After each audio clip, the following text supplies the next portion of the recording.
बड़ी खबर आ रही है, 12 वफात पर लखनऊ में अलर्ट, जुलूस को लेकर पुख्ता इंतजाम किए गए हैं। देखिए 54 वरिष्ठ अधिकारियों की तैनाती की गई है, 10 कंपनी पीएससी को लगाया गया। इसके अलावा 2 कंपनी आरएफ की भी तैनाती की गई है। शहर को 5 जोन और 23 सेक्टर में बांटा गया है। सीसीटीवी कैमरों से भी नजर रखी जाएगी। 12 वफात जुलूस से पहले पूरी तरह से लखनऊ में अलर्ट है, प्रशासन की ओर से इंतजाम किए गए हैं। तो ये अलग अलग तस्वीरें आपको दिखा रहे हैं। देखिए ड्रोन से नजर रखी जा रही है। मेरठ, प्रयागराज, कौशाम्बी, गली गली में चौकसी है। श्रावस्ती, उज्जैन की यह तस्वीर है जिसमें साफ तौर पर दिखाई दे रहा है कि आखिर किस तरीके की तैयारियां पुलिस प्रशासन की तरफ से की गई हैं।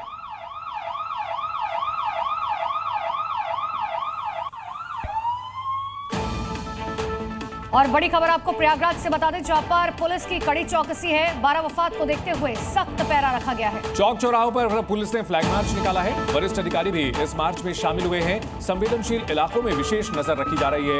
12 वफात को लेकर विशेष तैयारी प्रशासन की देखने को मिल रही है। प्रयागराज से कानपुर तक पूरी चौकसी बरती जा रही है। माहौल पूरी तरह नियंत्रण में रहे, ये सुनिश्चित करने में प्रशासन लगा हुआ है।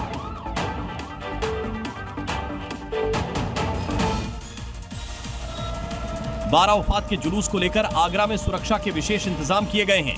पुलिस प्रशासन पूरी तरह से मुस्तैद है और किसी भी तरह की कोई अप्रिय घटना न हो, इसका विशेष ख्याल रखा गया है। आगरा को 3 जोन में बांटा गया है। खास तौर पर संवेदनशील और अति संवेदनशील इलाके पर पुलिस की पैनी नजर बनी हुई है। सोशल मीडिया की भी निगरानी की जा रही है। माहौल खराब करने की कोशिश करने वालों को बख्शा नहीं जाएगा, उन पर सख्त कार्रवाई होगी। आरोपी के घर की कुर्की तक हो सकती है। आगरा शहर में बीएनएस की धारा 163 लागू कर दी गई है। और आगे आपको दिखाते हैं क्राइम से जुड़ी हुई 5 बड़ी खबरें। वाराणसी से शराब तस्करी का अजीबोगरीब मामला सामने आया है। कैंट रेलवे जंक्शन पर अचार के पार्सल में शराब तस्करी की जा रही थी। यह पार्सल वाराणसी से पटना के लिए बुक किया गया था। स्कैन करने पर सामने आया कि ऊपर अचार और अंदर शराब की बोतलें थी। कुल 16 पैकेट्स में 32 टीन के कनस्तर में यह शराब रखी गई थी।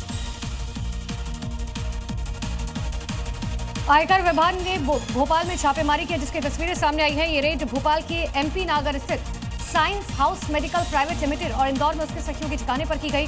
सूत्रों के मुताबिक छापे के दौरान भारी मात्रा में टैक्स चोरी के दस्तावेज जब्त किए गए, जिनकी जांच जारी है। बता दें मुंबई में भी रेड की गई। यूपी के बरेली में उस वक्त हड़कंप मच गया जब यहां जीआरपी थाने में गोलियां चल गईं, जिससे जीआरपी इंस्पेक्टर और सिपाही घायल हो गए। इस घटना के बाद इंस्पेक्टर और 3 सिपाहियों को निलंबित कर दिया गया। मामले की विभागीय जांच शुरू कर दी गई है। बताया गया कि स्कॉट ड्यूटी बदलने के दौरान गोली चली। यूपी के कौशाम्बी में दलित उत्पीड़न का सनसनीखेज मामला सामने आया। मामूली कहासुनी होने के बाद प्रधान प्रतिनिधि और उसके गुर्गों ने दलित युवक को बेरहमी से लात, घूंसों और डंडों से पीटा। वही घटना का वीडियो सोशल मीडिया पर वायरल है। बताया जा रहा है कि प्रधान प्रतिनिधि सद्दाम हुसैन पर पहले से कई मुकदमे दर्ज है। छत्तीसगढ़ के दुर्ग में गुम मोबाइलों को बरामद करने में साइबर सेल को बड़ी सफलता मिली है। साइबर सेल ने सीआईआर पोर्टल से जानकारी लेकर 303 कई कंपनियों के मोबाइल फोन बरामद किए हैं। सभी मोबाइल फोन 2022 से 2025 के बीच गुम हुए थे या फिर चोरी हुए थे। वहीं जिन लोगों ने अपने मोबाइल गंवाए थे उनको वापस कर दिया गया है।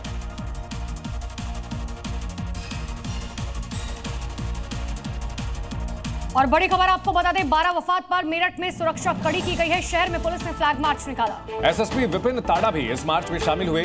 शहर में एलआईयू टीम की भी तैनाती की गई है। मेरठ में पुलिस और आरएएफ ने गश्त की है और सीसीटीवी कैमरों से जुलूस पर नजर रखने की भी तैयारी है।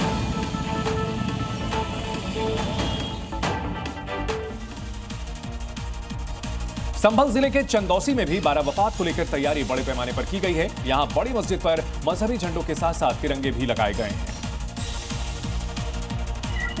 चंदौसी के मुस्लिम मोहल्लों में 12 वफात की रौनक देखने को मिल रही है।